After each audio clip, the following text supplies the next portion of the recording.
Low-level navigation allows you to make use of your low flying skills to manoeuvre your aircraft to a target at a particular time. It involves clear thinking and good map reading skills, as well as the ability to safely control the aircraft in a high-threat environment. This video demonstrates scans, rates and attitudes to help you visualise what you will experience whilst airborne. Let's pick up a typical low-level nav with the pilot locating gate out. The gate is the causeway at Lake Chittering and should be readily identifiable from this altitude. After ensuring the RT and low flying checks are complete, look for the large lake. Scan along it to find the causeway. Now identify a run-in point to set you up on the outbound track. Position as required. Descend to 350 feet above obstacles. Simultaneously adjust power to achieve your base speed by gate out. On height, on heading, on airspeed. Stand by to hack. Hack. Clock running.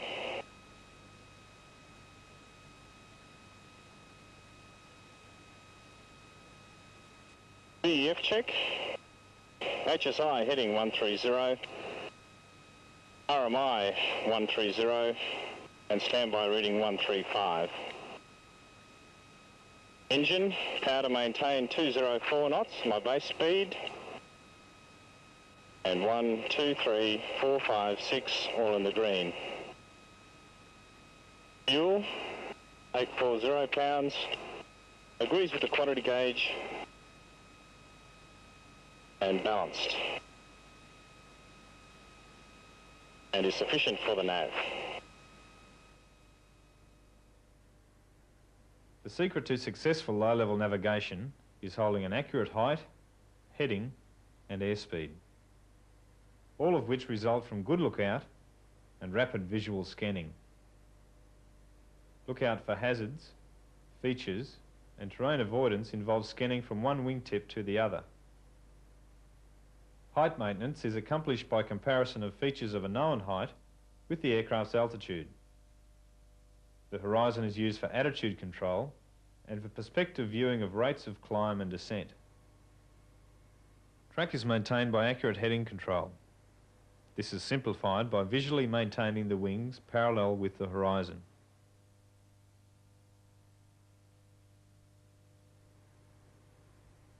Use bank on, bank off to correct to a feature or numerical heading. Indicated airspeed should remain constant in straight and level flight with a selected power. However, you will find that variations in terrain or base speed calculations will necessitate small PCL adjustments to accelerate or decelerate as required. Use whatever power is required to smoothly accelerate or decelerate the aircraft when a change in base speed is required. By now you will have noticed how quickly things move in the PC-9 at low level, so it is essential to keep ahead of the aircraft. The terrain now presents itself in elevation, and you must look out from wingtip to wingtip for features with vertical development. At low level, 99% of your time must be spent looking out. It is therefore necessary to hold the map up in front of the stopwatch so that it can be referred to without looking down into the cockpit. Do not rest your arm on the left-hand sill, combing or canopy locking mechanism. The nav cycle works in low nav as in high and medium nav.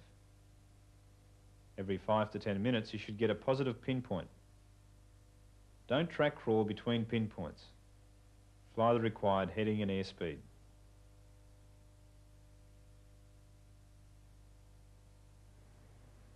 As with medium level nav, the pinpoint technique is still clock to map to ground.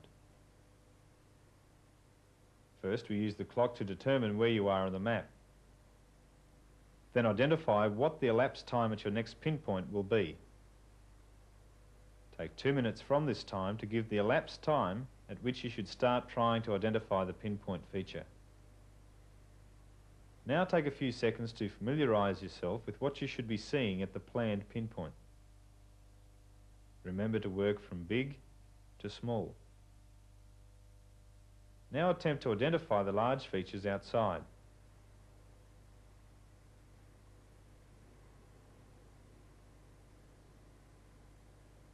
Once you have identified these, you should be able to identify smaller features using their relative positions to the larger ones.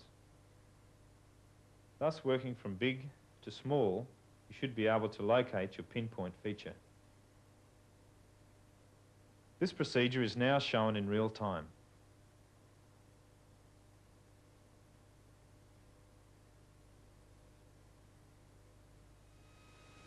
My first checkpoint's at 7 minutes 54. That is the road that crosses my track, running out of this small town of Clackline, which should be about a mile to the right of track. That's at 7 minutes 54, so I'll take my map out just before 6 minutes.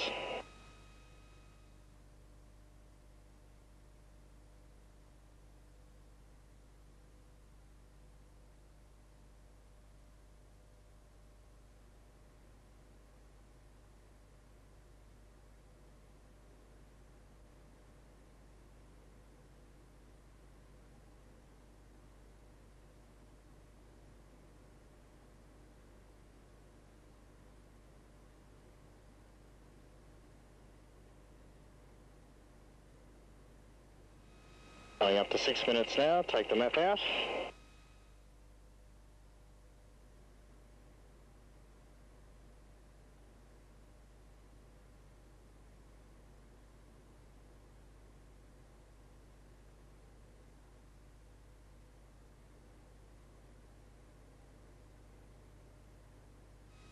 I should have the lower ground to the right and the ridge line running along to the left.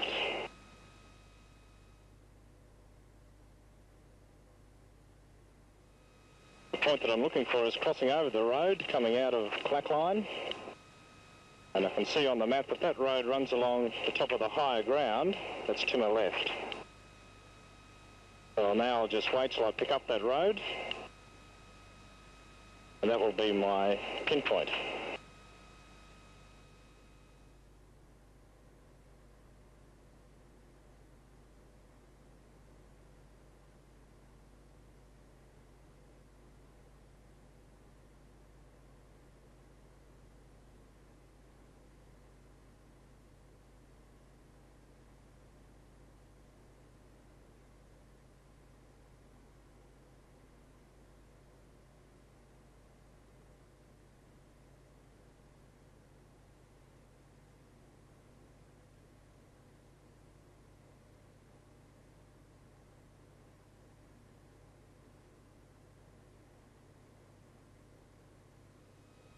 You can see a road coming in from the left there now where the tree line is.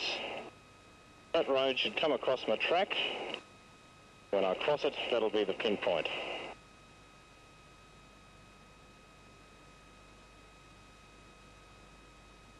There's the road overhead now, 7 minutes 46. This pinpoint can now be used to correct for time or track as required. Corrections to track and time are made as per the formulas in the Student Air Training Guide. Ensure your time adjustments are correctly applied. I was there at 7 minutes 46. I wanted it to be there at 7 minutes 54. That means that I'm 8 seconds early. I'll adjust my base speed of 204 knots by 8 knots down to 196 for 3.5 minutes. And I'll put that correction in now at the 8-minute mark and take it out at 11.5 minutes. Now holding 196 knots. At low level, wind will be much more apparent. If after having flown an accurate heading you find yourself off track at a positive pinpoint, fly back onto track and apply a heading correction to compensate for drift. Dust, smoke, water and windmills are useful in ascertaining the wind strength and direction. I noted at my pinpoint that I was about 100 metres to the right of track. To get myself back onto track, I need to find a feature that's about 100 metres to my left, and that'll put me back onto track. I can see over to the left there a dam. I'll fly over to that feature. That'll put me back on track. There's the feature coming up there now. Back under my original heading of 130. And just adjusting my heading there. Bank on, bank off. Back on my heading of 130. Looking for the turn point at 12 minutes 34. I'll take the map out at 10 minutes 30. Approximately 2 minutes prior to a turn point, the pilot should begin his turn point work cycle. Turn points are found in the same way as pinpoints. Plan the next leg, position the heading bug, and calculate the new base heading and speed. In this case, the turn point is on the road between Mount Bakewell and the township of York.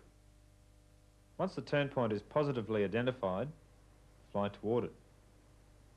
Coming up 10 minutes 30 now. At 10 minutes 30, I should be passing over some fairly low ground. And on the map I can see that I'm coming up to a minor road, which I'm crossing over now.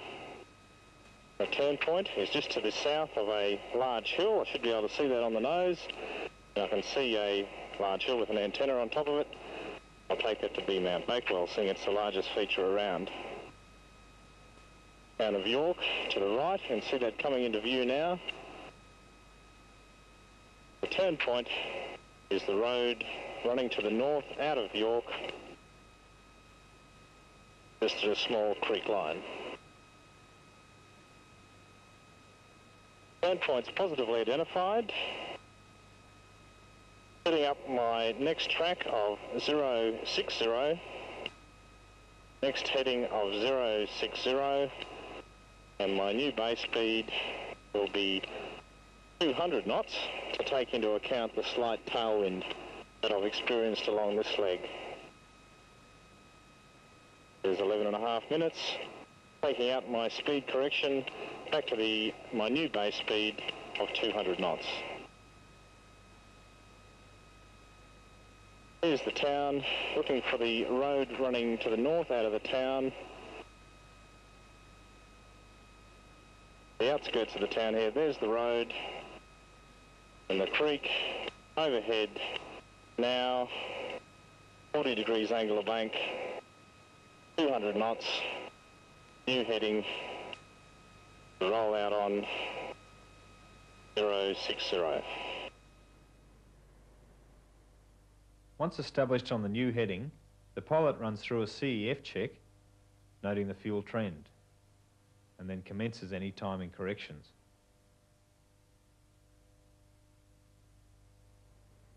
The work cycle for pinpoints and turn points is also used for targets when approaching gate in.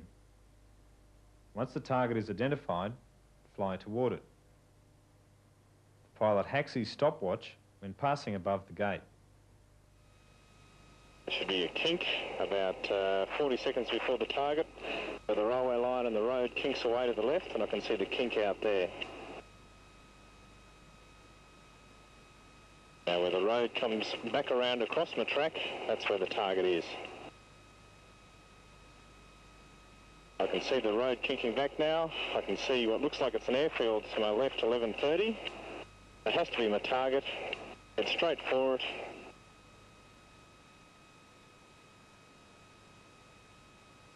That's my target. Stand by to hack.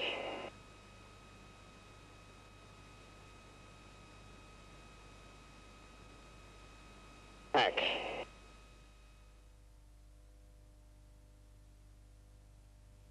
If engine failure occurs on a low NAV, the priority is to prepare for ejection. in the following simulated engine failure, note the pitch rate, the attitude, and the RT as the pilot prepares to eject. Practice. Simulate QCL off. Dump the map. Mayday, mayday, mayday. Viper 234, abandoning. 17-minute mark. NAV 9, practice abandoning now. Dump the map, run the trims full back, maintain the wings level, and adopt the ejection posture.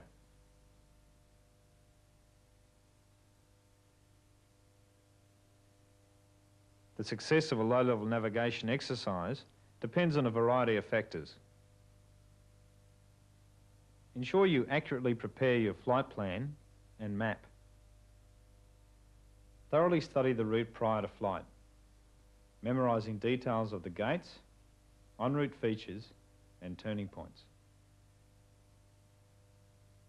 Once airborne, maintain accurate height, heading and airspeed. Remember, work from clock to map to ground. And above all, apply airmanship and common sense at all times. Through the correct application of low nav techniques, you'll be able to effectively carry out low-level sorties, a skill vital for success in operational and emergency situations.